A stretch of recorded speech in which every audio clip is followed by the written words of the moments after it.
ನಮಸ್ಕಾರ ಸ್ನೇಹಿತರೆ, news I Kannada YouTube ಚಾನಲ್ಗೆ ಸ್ವಾಗತ. ನಾನು ಅನಿಲ್ ಗುಣನಮರ್. ಬಸ್ ನಿಲ್ಲಿಸ್ತಿಲ್ಲ ಹಾಗೂ ಚಿಲ್ಲರೆ ಕಾರಣದಿಂದ ಟಿಕೆಟ್ ಕೊಡ್ಲಿಲ್ಲ ಅಂತ 3 ಸಿಬ್ಬಂದಿನ ವಾಸ್ತವ ಗೊತ್ತಿಲ್ಲದೆ ಸಾರಿಗೆ ಸಚಿವರು ಸಸ್ಪೆಂಡ್ ಮಾಡಿದ್ದಾರೆ. ವಿಪರ್ಯಾಸ ಏನಪ್ಪಾ ಅಂತಂದ್ರೆ, ಸತ್ಯ ಗೊತ್ತಿರುವಂತ ಈ ಅಧಿಕಾರಿಗಳು ಕೂಡ ಈ ಫೋಟೋ ಶೋಕಿ ಸಚಿವರಿಗೆ ಬುದ್ಧಿ ಹೇಳುವಂತ ಕೆಲಸ ಮಾಡಿಲ್ಲ.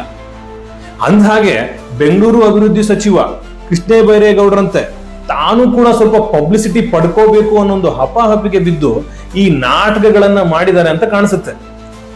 ಯಾಕಂದ್ರೆ ಸಾರಿಗೆ ಸಚಿವರಾಗಿ ರಿಯಾಲಿಟಿ ಚೆಕ್ ಮಾಡಲೇಬೇಕು ಅಂತಂದಿದ್ರೆ ಎಷ್ಟೋ ಸಮಸ್ಯೆಗಳಿವೆ, ಅದ್ರ ಬಗ್ಗೆ ಮಾಡ್ಬೋದಿತ್ತು. ಅದನ್ನೆಲ್ಲ ಬಿಟ್ಟು ನೆಪ ಮಾತ್ರಕ್ಕೆ ಪ್ರಚಾರದ ಸ್ಟಂಟ್ ಮಾಡಿ 3 ಬಡ ಸಿಬ್ಬಂದಿನ ಬಲಿ ಹಾಕುವಂತ ಕೆಲಸ ಇವತ್ತು ಮಾಡಲಾಗಿದೆ.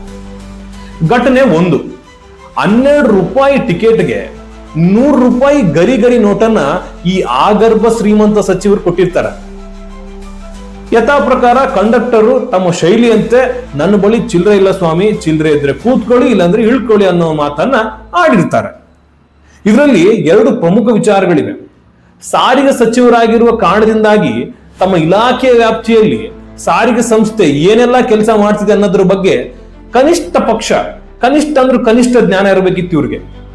ಅದೇ ತರ ಇನ್ನೊಂದು ಕಡೆ ಈ ರೂಲ್ಸ್ ಅಂಡ್ ರೆಗ್ಯುಲೇಷನ್ಸ್ ಏನಿದೆ ಅನ್ನೋದ್ರ ಬಗ್ಗೆ ಕೂಡ ಮಾಹಿತಿ ಹೊಂದಿರಬೇಕಿತ್ತು ಇವರು. ಇವತ್ತು ಯಾವುದೇ BMTC ಬಸ್ ಹತ್ತಿದ್ರೆ UPI ಪೇಮೆಂಟ್ ಮಾಡಿ ಸಹಕರಿಸಿ ಅನ್ನುವಂತ ಘೋಷಣೆಗಳು ಕೇಳಿಸುತ್ತೆ.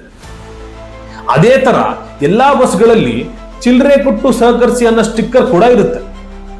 ಇವತ್ತು BMTC ನಿಲುವಾಗಿದ್ರೆ ಇದೆಲ್ಲ ಕೂಡ ಇನ್ನೊಂದು ಕಡೆ ನಿರ್ವಾಹಕರಿಗೆ ಅಂದ್ರೆ ಕಂಡಕ್ಟರ್ಗಳಿಗೆ ಚಿಲ್ಲರೆ ಕೊಡೋ ನಿಯಮವನ್ನೇ ಈ BMTC ಕೈ ಬಿಟ್ಟಿದೆ.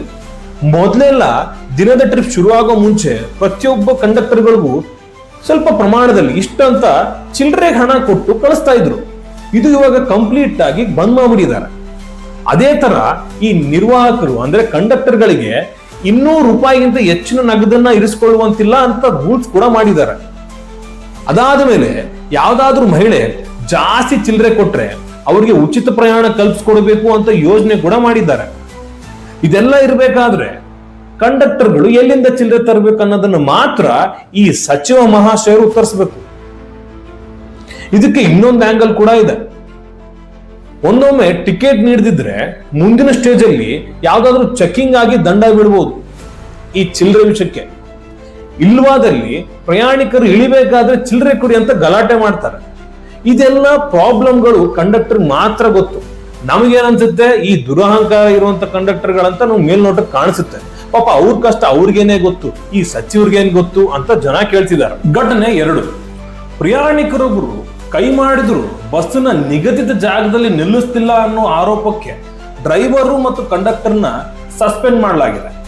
ಈ ಮೊದಲನೇ ಘಟನೆಗೆ ಹೋಲಿಸಿದ್ರೆ ಈ ವಿಚಾರದಲ್ಲಿನ ಕ್ರಮವು ಸ್ವಲ್ಪ ಮಟ್ಟಿಗೆ ಆದ್ರೂ ಸರಿಯಾಗಿದೆ ಅಂತ ಹೇಳ್ಬೋದು. ಪ್ರತಿದಿನವೂ ಇಂಥ ಸ್ಥಿತಿಯನ್ನ ನನ್ನನ್ನು ಸೇರಿಸಿ ಸಾವಿರಾರು ಪ್ರಯಾಣಿಕರು ಅನುಭವಿಸ್ತಿದ್ದಾರೆ. ಆದ್ರೆ ಈ ಅವ್ಯವಸ್ಥೆಗೆ ಮೂಲ ಕಾರಣವನ್ನು ಕೂಡ ಈ ಸಚಿವರು ಹುಡುಕಬೇಕಾಗಿದೆ. ಒಂದೇ ಮಾರ್ಗದಲ್ಲಿ ಒಂದೇ ಸಮಯಕ್ಕೆ ಬಹಳಷ್ಟು ಬಸ್ಗಳು ಸಂಚಾರವಾಗ್ತಿರುತ್ತೆ. ಈ ನಿಲ್ದಾಣದಲ್ಲಿ ಜನರು ಸಿಗದಿದ್ರೆ ಮುಂದಿನ ನಿಲ್ದಾಣದಲ್ಲಿ ಇದ್ದವರೆಲ್ಲರನ್ನೂ ನಾನೇ ಹತ್ತಿಸ್ಕೊಳ್ಬೇಕು ಅನ್ನೋ ಹಪಾಹಪಿಯು ಕಂಡಕ್ಟರ್ಗಳಲ್ಲಿರುತ್ತೆ. ಯಾಕಂದ್ರೆ ಟಾರ್ಗೆಟ್ ಅಥವಾ ಬೋನಸ್ ರೀತಿಯ ಏನೋ ವ್ಯವಸ್ಥೆ ಇದೆ ಅನ್ನೋದನ್ನ ಕೇಳಲ್ಪಟ್ಟಿದ್ದೇನೆ.